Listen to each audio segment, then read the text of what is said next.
Yan, yan ay luluding ngayon dito sa budiga namin. Bali sa ibabaw ng ibabaw ng mga bakal. Papatong yung cement mixer na yan.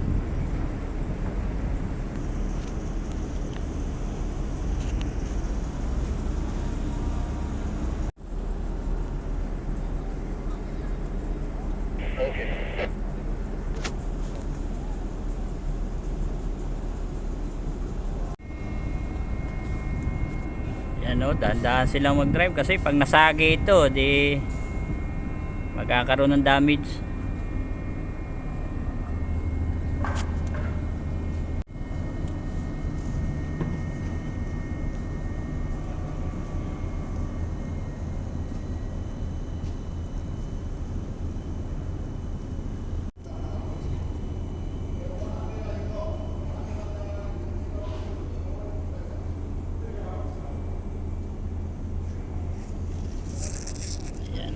Nakakamada na, isa-isa ng kinakamada.